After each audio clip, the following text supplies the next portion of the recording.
c'est quoi un projet? Le projet, c'est quelque chose qui est en devenir. Et cette phrase-là est fondamentale, parce que on peut trouver qu'à un moment donné, on a envie de dire, bon, ça y est, c'est bon, et il y a toujours quelqu'un ici derrière qui dit, oui, mais c'est pas sûr. On est plus soi-même que l'on dit, c'est pas sûr. C'est-à-dire, laissez-moi un peu plus de temps, c'est-à-dire qu'on est tous martyrisés, nous qui faisons des projets, avec les délais. On est malade. On est malade parce que c'est sûrement quand on a concentré tous les efforts de l'équipe, parce qu'on travaille toujours en équipe, tous les efforts de l'équipe sur un édifice, que l'on voit comment cet édifice peut être mieux. Avant, on est en train de le fabriquer, mais dès le moment qu'on commence à le voir, c'est là où on s'aperçoit qu'on peut l'améliorer. Ce qui arrive dans le chantier. On arrive sur le chantier et subitement on s'aperçoit que le soleil, que l'on savait qu'il venait d'ici jusqu'à là-bas, il a, au mois de juin, un parcours qui n'est pas le même au mois de décembre. Et à partir de ce moment-là, si on fait le chantier en hiver, on a des vues du projet qui sont toujours des vues du printemps. On fait des projets au printemps. Jamais on était ni en hiver. Et ça, on le voit que sur un chantier. Et donc, faire un projet, c'est la chose la plus... C'est ce qui fait que nous, c'est terrible de dire, mais on n'a pas besoin d'être payé. On n'a pas besoin d'être reconnu. On n'a pas besoin de rien du tout. Quand on fait un projet qui correspond exactement à ce qu'on est, on n'a besoin de rien. On dort comme un bébé. Enfin bon. La figure, c'est quelque chose, pour moi, de fondamental. Parce qu'en théorie, c'est le mode opératoire de la forme. C'est-à-dire que la figure, c'est ce que l'on marque par des moyens particuliers. Dans mon cas, c'est toujours un petit dessin. Mais pour ceux qui ne dessinent pas, ça peut être autre chose. Ça peut être une phrase. Une phrase qui dit équerre. C'est-à-dire qu'en disant équerre, comme figure, on a toutes les équerres. Tandis que quand on fait un petit dessin, subitement, il y a parmi toutes les équerres, il y a celle-là dont on parle. Donc, forcément, pour moi, un dessin d'une figure est plus performant pour faire un projet que si l'on parle. Parce que si l'on parle, il y a tous les projets qui sont possibles. Je pense que faire un projet est un jeu entre les dessins et le cerveau. Nous ne contrôlons pas notre cerveau. Notre cerveau est supérieur à nous. Il retient des choses qui nous réservent après, on ne sait pas pourquoi. Personne ne contrôle son cerveau. Tout le monde a un cerveau supérieur à ce qu'il dit ou pense. Et donc la figure, c'est une petite manière de faire que on le dit au cerveau, dit d'accord, toi tu sais tout, mais donne-moi de l'information sur ça. Et donc on amène le cerveau à se concentrer sur la figure au lieu de te raconter toute une série d'histoires. Je dis tout ça pourquoi? Surtout parce qu'en France, un intellectuel français est quelqu'un qui adore dire « Ah, on voit bien que ça a un ailleurs ». C'est une phrase que je trouve absolument atroce, parce qu'une fois que tu as dit ça, tu es totalement privé d'action. Parce que si ça vient d'ailleurs, tu ne fais même plus partie de la logique. Et donc cet intellectualisme-là, il faut le bannir. Pour le bannir, il faut des histoires comme les foyers spatials, la dilatation, il faut des choses qui décrivent des moments qu'on peut expliquer comme projet. Un projet, ce n'est pas la mise en situation d'organigramme d'un programme. Ça, ce n'est pas un projet. Ça, c'est une phase. Mais le projet, c'est-à-dire quelque chose qui est toujours en devenir, le projet, c'est quelque chose qui est toujours en devenir. Et pour qu'on puisse l'orienter correctement, il faut avoir des éléments, des points de repère, ou je ne dirais pas points de repère parce que ça dévie aussi. Non, des points d'excellence, des points de précision, pas de repère. Parce que repère, c'est le menhir. Alors, la dilatation, comme ça vient d'une phrase qui n'est pas d'architecture, mais qui est générale, qui a à faire avec la créativité et tout ça, c'est qu'on dit, la pensée, pour qu'elle soit importante, il faut qu'elle soit une dilatation mentale. Une dilatation mentale, ça veut dire que ta pensée doit être dilatée, être plus qu'elle-même. Et donc, on introduit ça dans l'espace.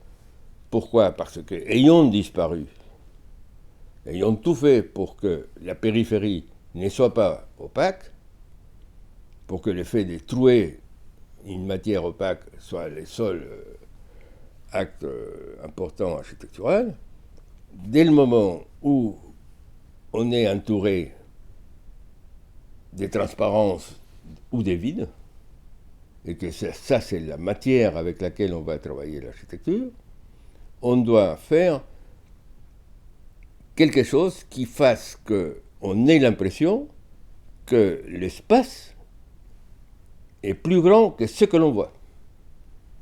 C'est-à-dire que la manière de ressentir un espace n'est pas forcément visuelle. Pour ressentir un espace, il y a même ce à quoi tu es en train de penser au moment où tu le vis. C'est-à-dire qu'il y a un espace d'architecture qui n'est plus l'objectif aujourd'hui.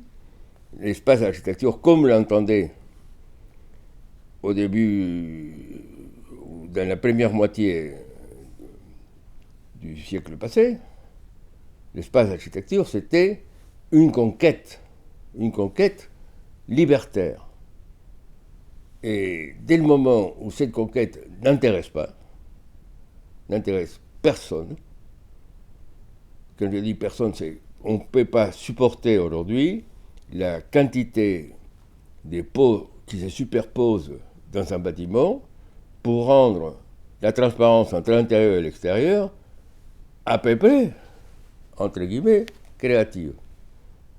Tout ce qu'on fait, c'est démontrer qu'on ne sait plus dilater un espace, parce qu'un espace dilaté n'a plus besoin qu'on lui fasse des pauses successives pour l'arrêter ou pour donner l'impression qu'il est en expansion. La dilatation spatiale, c'est quelque chose sans laquelle on ne peut pas travailler. On ne peut travailler, c'est quand on dilate dans un sens, on est en train de faire la promenade de l'œil, plus celle du pied. La dilatation spatiale, c'est la dilatation qui est aperçue pas par les pieds, mais par l'œil. Et donc cette dilatation dans un espace le rend plus grand dans le sens où il assume quelque chose de supérieur à sa logique fonctionnelle. Donc, dilater un espace, c'est le rendre plus que fonctionnel.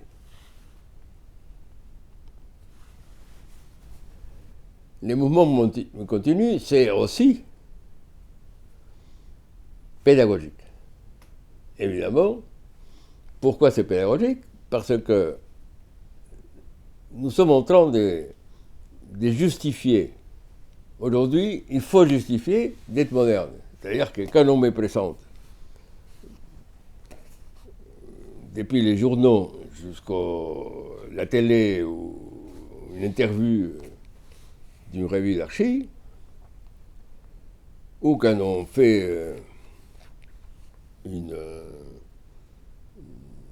une biographie de Suriani, on dit farouchement moderne. Ça me différencie de tout le monde qui n'est plus moderne. Non, c'est très curieux. Les mouvements continus, c'est la manière d'expliquer que tu restes le même moderne, mais avec une dimension de la modernité, entre guillemets, actuelle, qui est la vitesse. C'est-à-dire qu'aujourd'hui, si tu peux ne pas penser et faire, c'est l'idéal.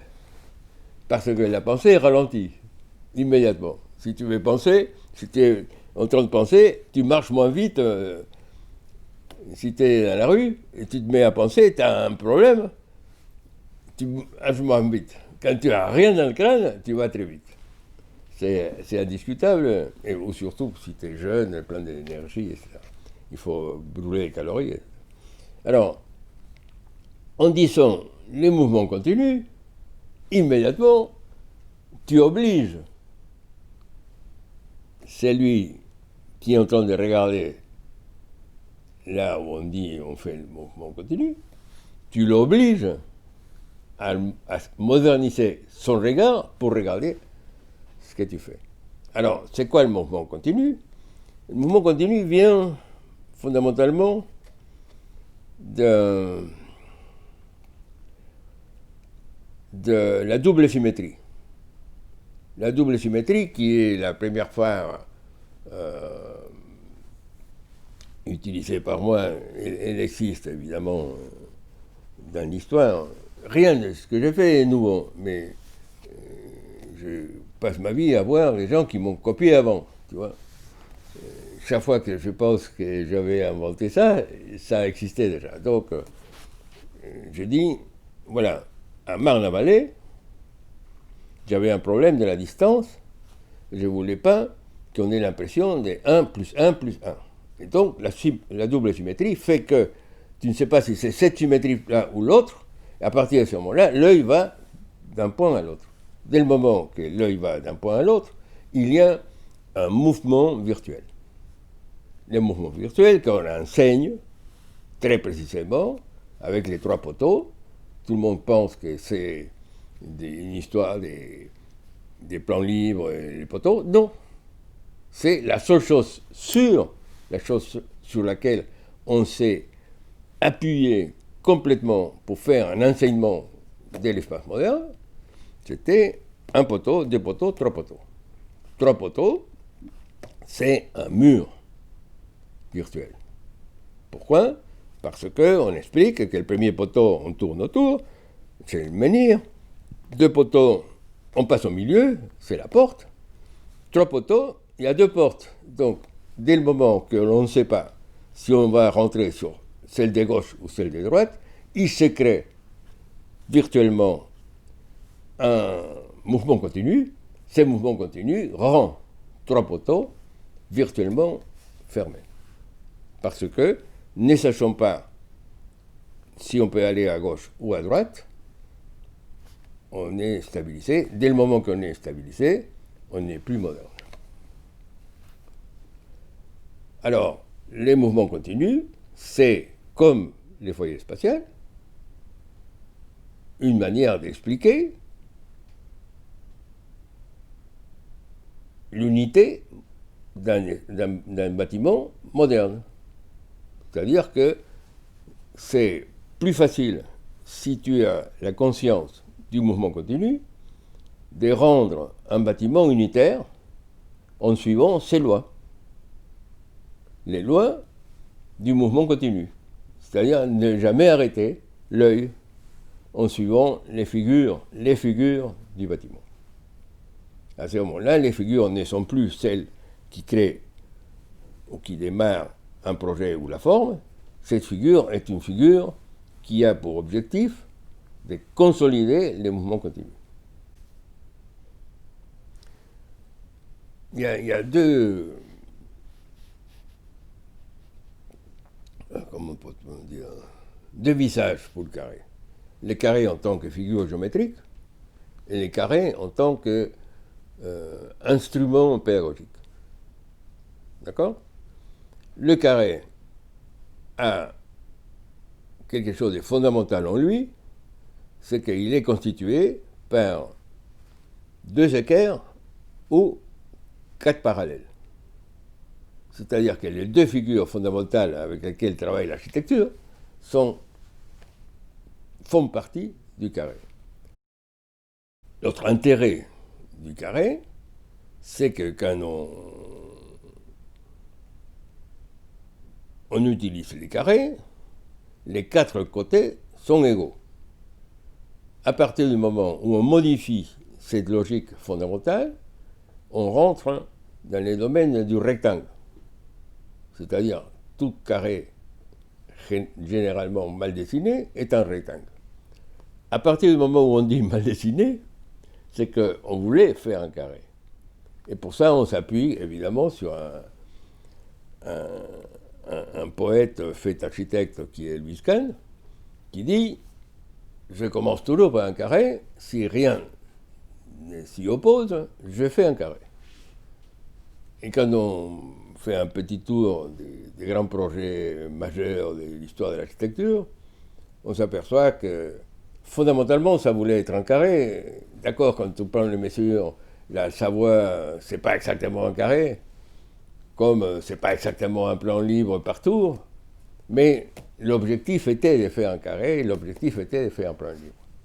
Et donc, un carré permet, pédagogiquement, d'apprendre les choses aux gens, simplement en utilisant la figure du carré. Cette fois-ci, c'est carré comme figure.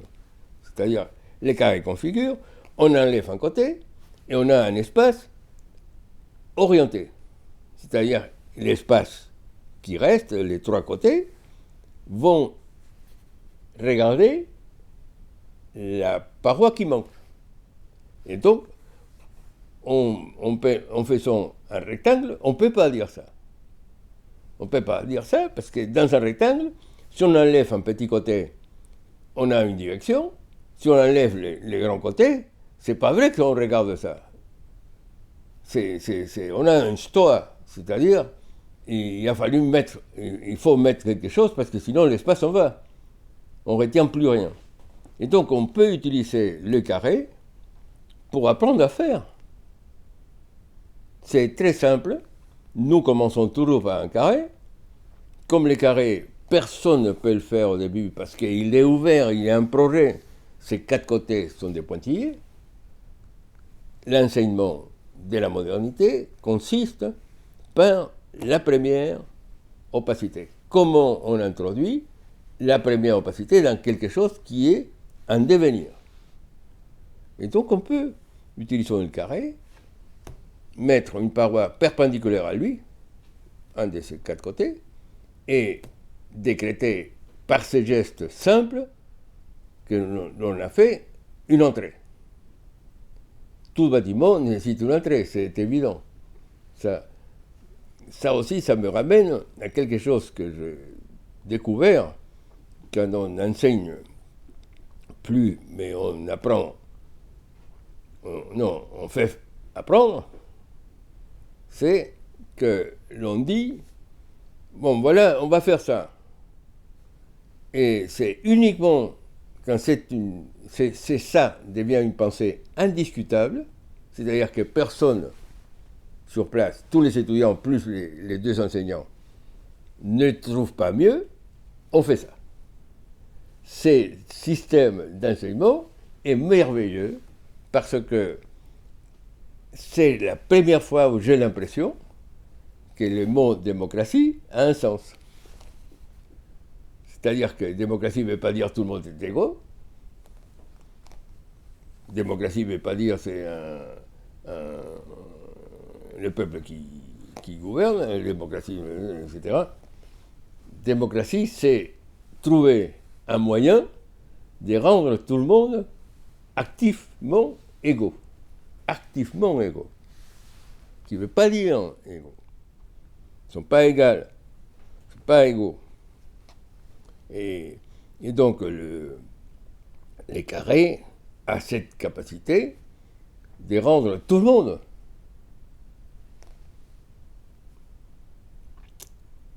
au départ égaux. Au départ.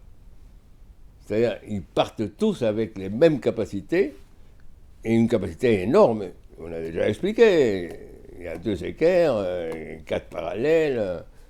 Si on enlève un, on oriente. Si on enlève 2, etc.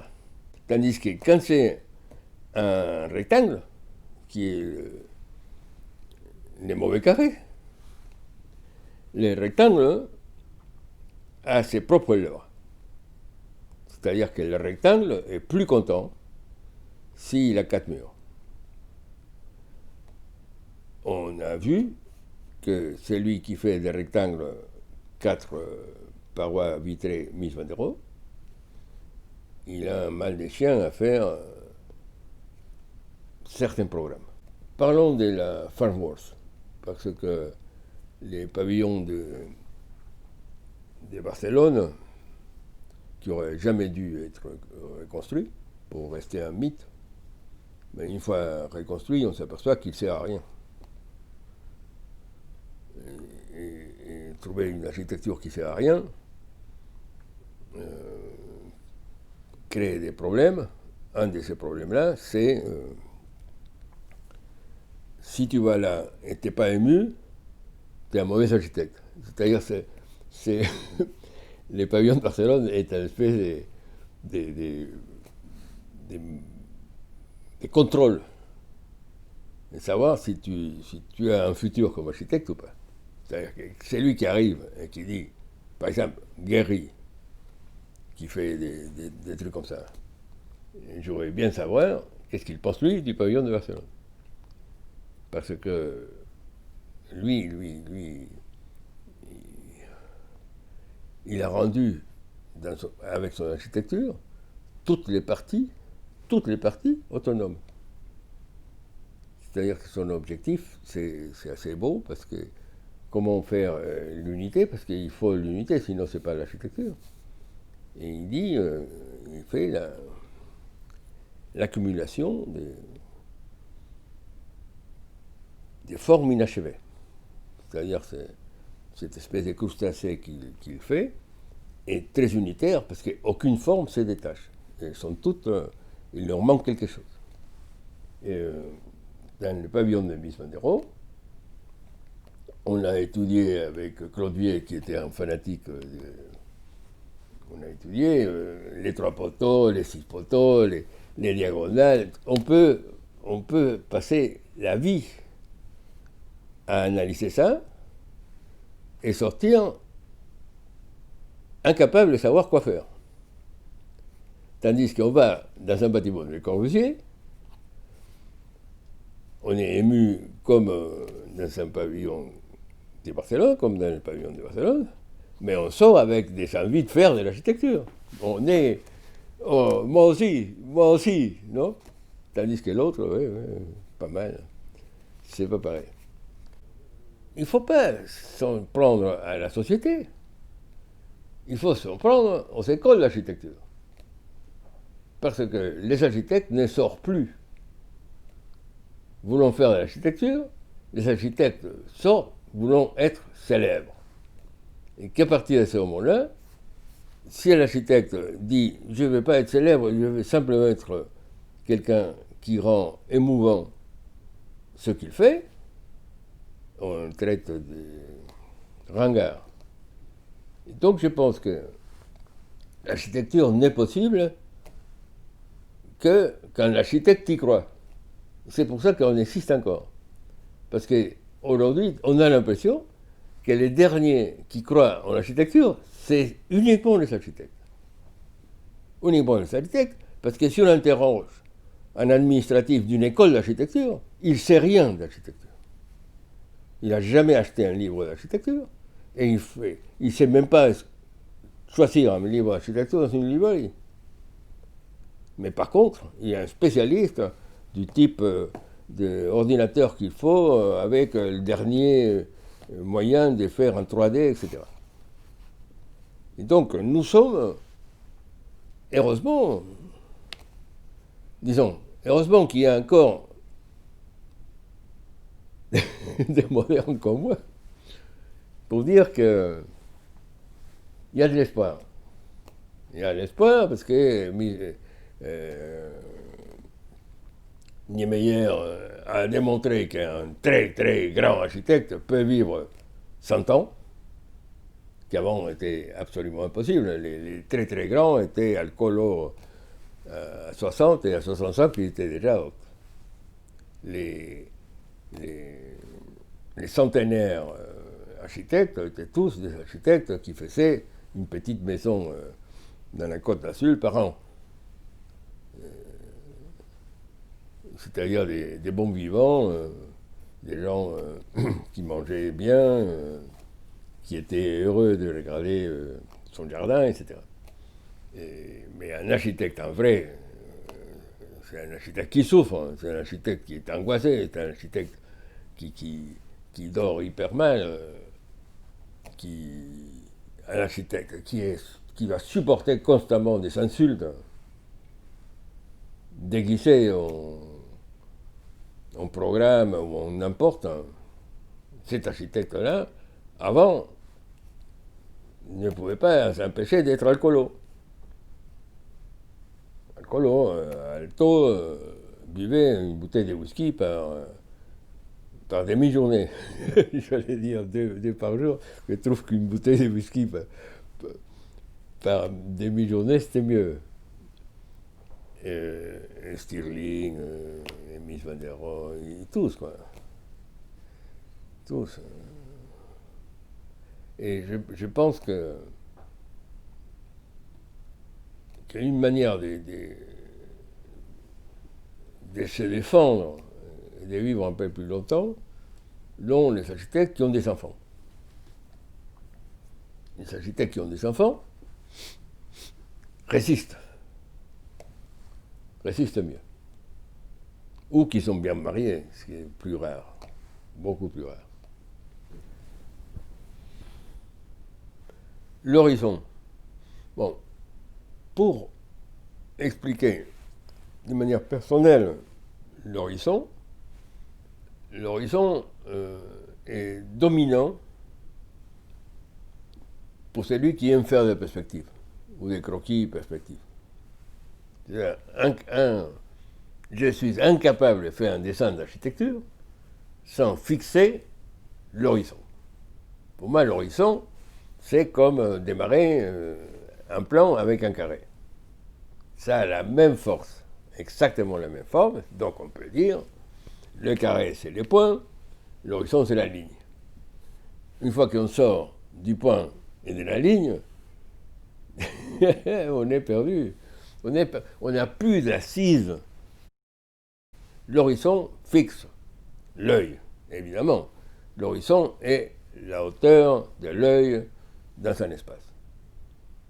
Il est évident que si on a la conscience des foyers spatiaux, on peut commencer le dessin dans un niveau supérieur et fixer l'horizon là.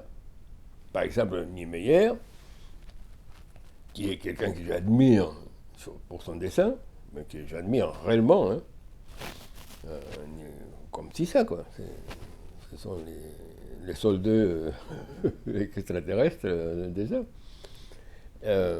Lui, quand il est le meilleur au dessin, son horizon, c'est le toit.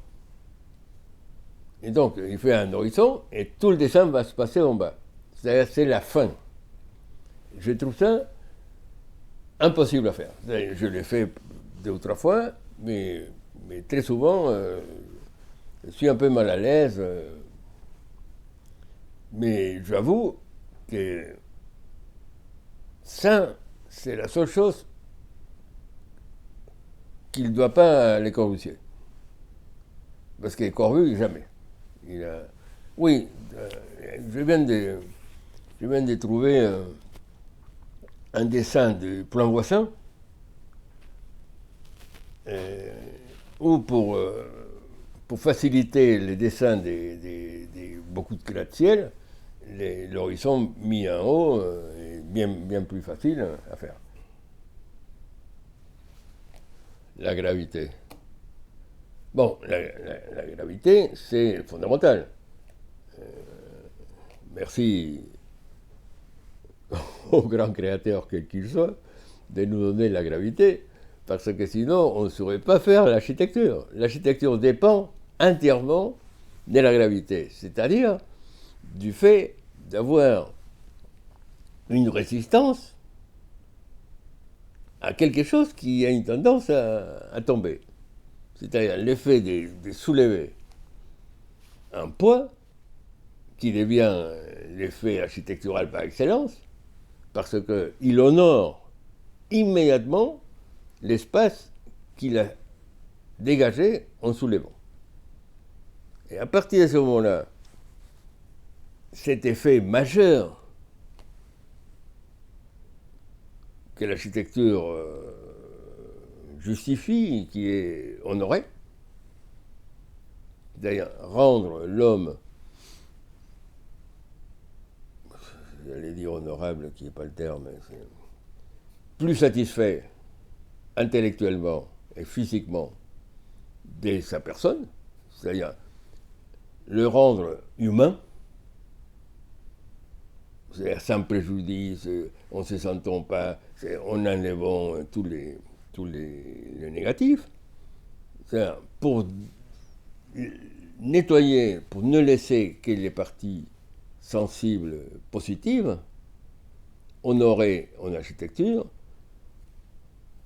et ce que l'architecture a fait le mieux dans l'histoire de l'architecture, qui est, on le sait tous, les frontons qui symbolisent la pyramide comme les grands points, soulevés par des colonnes, les temples grecs.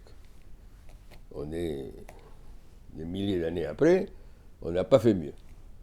Pour honorer, on n'a pas fait mieux. Quand on passe sous un fronton, après avoir monté quelques marches, on a l'impression d'avoir été honoré. C'est-à-dire, avoir été honoré veut dire je suis un être humain complet. Pas plus ni moins, complet. C'est-à-dire que les émotions que l'on ressent en marchant à travers un effort qui fait l'architecture pour qu'on puisse passer, c'est très difficile de faire mieux. Aujourd'hui, le verre a fait que voir loin s'est substitué à voir bien ou à voir meilleur. C'est-à-dire que quand on nous parle des gratte-ciel, on parle que de la hauteur, ce qui permet de voir plus loin que... Mais à part ça, aucun gratte-ciel, et je dis bien, aucun gratte-ciel fait dernièrement a amélioré les gratte-ciel du siècle passé. C'est Mies van der Rohe. C'est-à-dire qu'il est pour qu'il n'y ait rien réellement à l'intérieur, et il a gagné. Je pense qu'il a gagné la bataille parce que aujourd'hui on dit les plans de Mies van der Rohe comme libres, et personne ne fait le vrai plan libre, qui est celui ici issu de la maison Domino. C'est-à-dire qu'une structure qui se substitue aux parois périphériques. Ça signifie que les plans libres libèrent, entre autres, la périphérie, surtout la périphérie. Les pliages, c'est de la même manière comme l'espace moderne doit tout, mon humble avis, à une invention des points porteurs comme étant capable de remplacer les murs porteurs, c'est-à-dire quelque chose qui était une ligne et beaucoup de matière et beaucoup de poids, n'est qu'un point. C'est cette condition fondamentale que l'on aimerait bien garder. On adore tous notre chantier quand il est uniquement que les points. Que les points et les surfaces horizontales. Si on pouvait laisser le là, on serait très content. À mon avis, on le sait déjà que on ne peut pas faire un bâtiment rampe. Parce que la rampe, pour être humaine, est trop longue. Et donc, elle est humaine parce qu'on peut la prendre sans trop d'efforts, et parce qu'elle donne l'impression d'être un sol que doucement va devenir un autre, plus haut ou plus bas, mais disons plus le même. Et donc, dès le moment qu'on le sait que l'horizontale, pour avancer et devenir une autre horizontale, ne peut plus s'appuyer sur la rampe pour le faire, on a le pliage. Le pliage, c'est quoi? C'est un sol qui, pour devenir encore un sol, se substitue à la paroi verticale. Et donc, le pliage, c'est cette capacité, et ça il faut reconnaître comme les points porteurs et le pliage sont deux conséquences des progrès techniques. C'est-à-dire qu'aujourd'hui, on peut faire croire, faire voir la verticale de la même épaisseur que l'horizontale. Avant, c'était impossible. Avant, l'horizontale était peut-être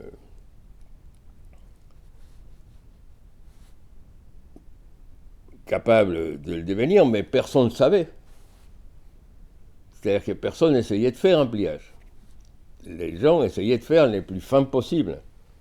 Et on voit, ça suffit de se promener dans les projets d'architecture du monde entier pour que l'on voit que les gens avaient tous la capacité de faire un pliage, mais ils ont fait simplement une verticale et une horizontale. Et même, ils ont très souvent fait un joint entre la horizontale et la verticale. Quand je dis ils ont fait, l'architecte jamais, mais les constructeurs et les ingénieurs tout le temps. Ça, c'est la première chose avec laquelle il faut se battre, c'est la volonté de séparer les pliages en horizontal et vertical. Pourquoi? Parce que ça ne correspond pas à une pensée constructive. Ça correspond à une pensée spatiale. Le pliage a pour objectif de tenir un espace. Et le pliage a quelque chose d'extrêmement magnifique qui lui vient comme héritier de l'équerre, c'est qu'il est concave et convexe. Concave, il fait des espaces, convexe, il fait des volumes. Et donc, cette capacité-là, c'est le triomphe de l'équerre dans l'espace. Avec les pliages, l'équerre n'est pas simplement un élément horizontal, l'équerre, au vertical comme mur, l'équerre est la capacité du volume à devenir sphère un jour.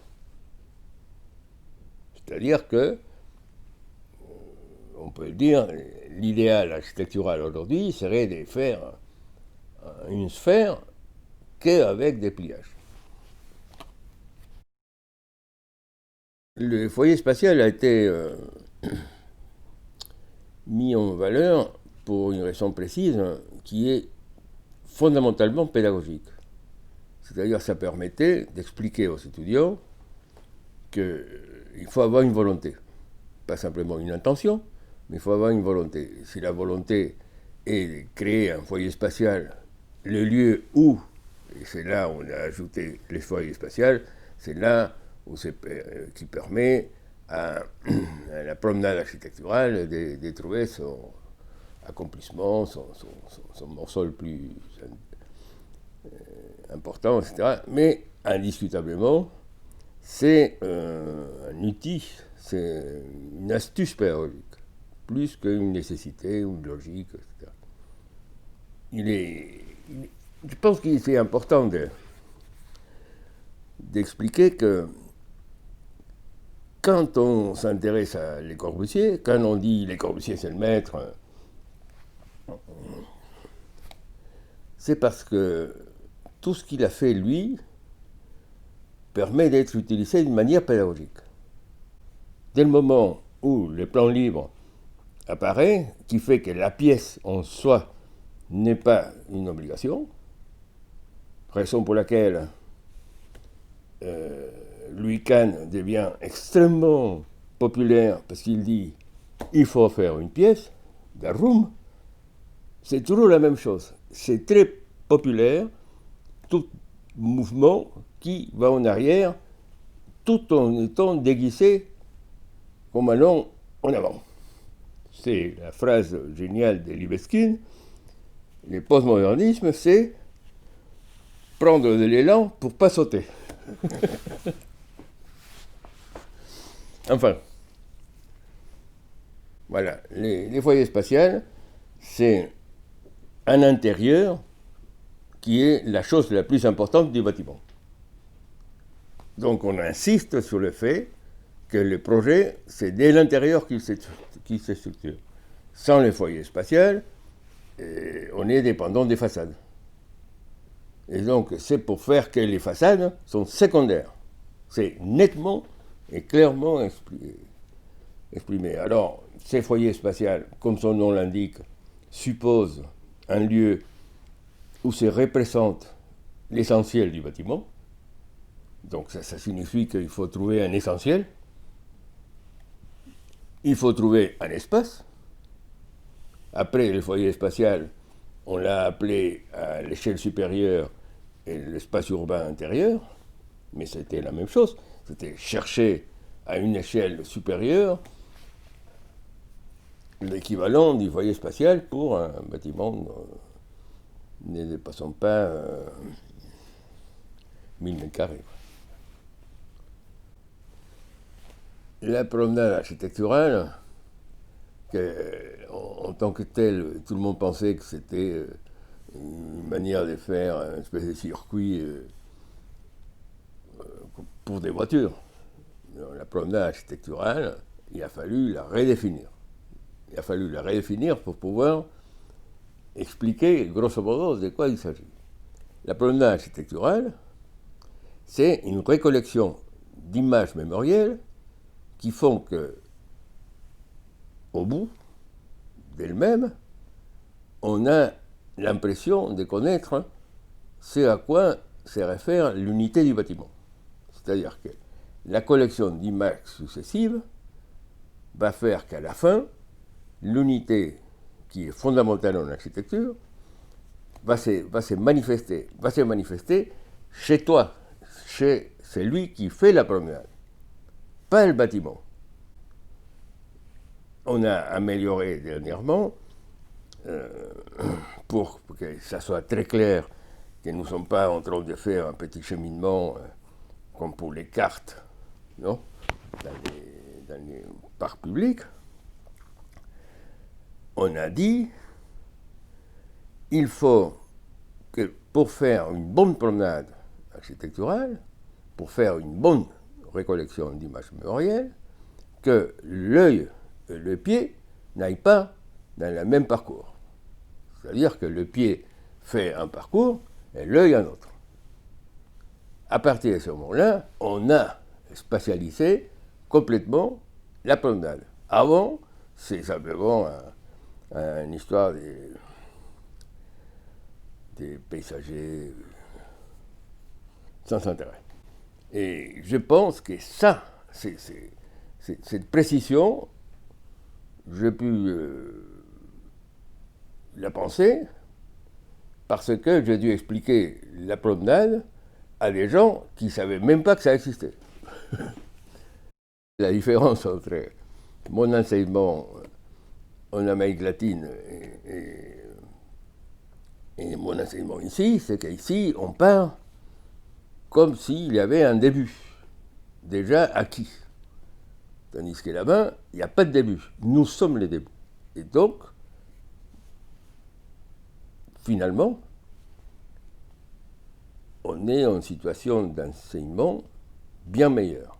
C'est-à-dire c'est un enseignement qui n'enseigne pas, mais qui fait apprendre, qui est ma nouvelle conviction. Je pense qu'en architecture, enseigner, c'est pas intéressant, ça crée des critiques, ça fait des intellectuels, ça permet d'écrire des articles, ça permet de ne plus voir, quand on va visiter un bâtiment, le bâtiment. Je pense qu'on ne peut apprendre que ce qu'on peut répéter.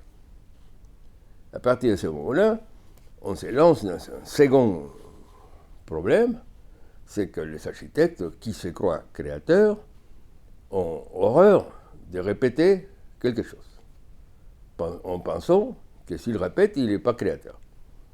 Et donc, subitement, on s'aperçoit qu'ils préfèrent ne pas s'apprendre, ne rien savoir, mais rester avec un potentiel créatif, ce qui fait qu'aujourd'hui, tout ce que je vois, c'est absolument pas créatif. C'est-à-dire que l'architecture a cessé d'être un lieu où la créativité s'exerce. Un peu comme les carrés, j'avais inventé la phrase « Je sais tout sur les carrés ». Si vous avez une question à me poser, posez-la, je sais tout. Pédagogiquement, je savais que pour un étudiant, que son enseignant dise « je sais tout », est suffisant pour acquérir cette capacité. Je sais tout, et si vous avez quelqu'un qui peut poser une question que je ne sais pas répondre, vous me l'amenez, bon, tous ces bravoures, non et pédagogique, évidemment. Et entre autres, je commençais à dire à moi-même que je sais tout sur l'horizontale. Et il est vrai, après j'ai regardé dernièrement des dessins quand j'étais très très jeune, mes verticalités étaient très influencées par l'époque. C'est-à-dire si l'époque était à faire comme ça, je faisais des dessins où c'était comme ça. C'est-à-dire que mes créativités n'étaient qu'horizontales. Là où je me sentais, comment dire, porté par quelque chose dont j'avais la capacité, était horizontale. Même, je dirais, les 4 tours de Saint-Philippe que je fais à 26 ans, et sont une force comme 4. Ils n'ont pas une force comme tour. Et donc, quand j'étais appelé en Hollande, le pays de la modernité, le pays qui est un pays qui n'est pas un pays, qui est absolument abstrait. Un tiers du territoire était gagné à la mer, et un huitième du territoire est plus bas que le niveau de la mer. Ce sont des choses absolument incroyables. Et après, les peintres, mouvement de style, tout ça, ce sont des moments pour moi très influents, très forts. Et donc, aller faire des projets chez eux était pour moi, bon, on y va chez les modernes. Voilà, un moderne parmi les modernes, on va me laisser faire. L'enthousiasme que j'ai eu dans mes projets hollandais mais secoué un peu de cette espèce de poids que la réglementation française impose, où les différentes étapes, la nécessité bref, cette lourdeur fois magnifiques de la France, j'ai pensé passer outre. Donc, la verticale, je démarrais la verticale avec la volonté de faire ce que je savais faire, mais à la verticale. C'est-à-dire que ma préoccupation principale n'était pas de faire la tour, mais de faire l'espace partagé par ces tours-là. Et donc, mon premier projet, les plus importants, est fondamentalement 4 tours qui tiennent des espaces verts intérieurs. Au passage, ces bâtiments-là, qui auraient pu se faire dans les grands Paris, ou dans tous ces moments archi-faux actuels, où on veut faire des arbres et des pelouses partout dans les bâtiments, personne ne connaît mes projets. C'est pas moi qui va aller chez les revues pour dire bon, je l'ai déjà fait, personne s'est intéressé, parce que la phrase qui est gagnée des nouveaux sols est une phrase qui aurait pu avoir une force dans le Nouveau Paris, c'est-à-dire faire des nouveaux sols, qui est la seule raison pour laquelle j'ai abandonné mon anti-végétal comme principe. Et donc, j'arrive en Hollande, j'ai fait une proposition. Cette proposition trouve dans un pays super moderne et tout, mais en même temps super démocratique, où 3 personnes peuvent s'opposer à quelque chose. 3 personnes. Et donc, il y a eu un mouvement entre les voisins du local où on allait construire, et ça a arrêté le projet. J'ai fait un second projet, à la hauteur que tout le monde voulait, et le maire a perdu les élections. Et à la fin, rien ne s'était fait. Mais ça restait comme un monde, non? Et quand je était obligé par la loi française d'arrêter d'enseigner, au lieu de consacrer ces 2 jours d'enseignement à l'agence, je me suis dit, je vais les consacrer à rien faire. C'est-à-dire à vivre comme un personnage normal.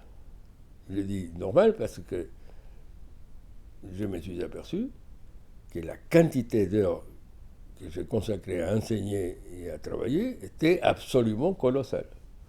Absolument colossale, ce qui fait que mes enfants me connaissaient mal, que heureusement je travaillais avec ma femme, mais sinon je ne l'aurais jamais vu, on serait divorcés comme tout le monde. Et voilà, et donc on a commencé à fréquenter la maison de campagne. Et quand on se retrouve à la maison de campagne, c'est entouré de verdure, etc., ça ne donne pas envie de faire la ville. Ça donne envie de faire quelque chose que l'on ne pouvait pas faire dans la vie professionnelle, ni dans la vie éducative, parce que la tour n'a jamais été possible dans la graduation d'importance pédagogique. La tour n'était pas fondamentale. Et donc, je me suis lancé pour un peu aidé aussi par le fait que tous les tours qui apparaissaient étaient absolument sans intérêt, simplement abattre des records de hauteur, qui me semble un américanisme pitoyable. Hein, c'est du Trump au niveau du bâti. Et donc, faire des tours sans demander son avis à un ingénieur, qui est impossible en France. En France, si on n'a pas un bureau d'études complice avec lequel on peut travailler, on ne peut pas travailler parce qu'il résout des problèmes dont on déteste de s'en occuper. Les règlements, les machins, les bordels. Et donc, ne pas avoir un bureau d'études à côté de moi, mon cher Méasso, avec qui j'ai construit la moitié de mon œuvre,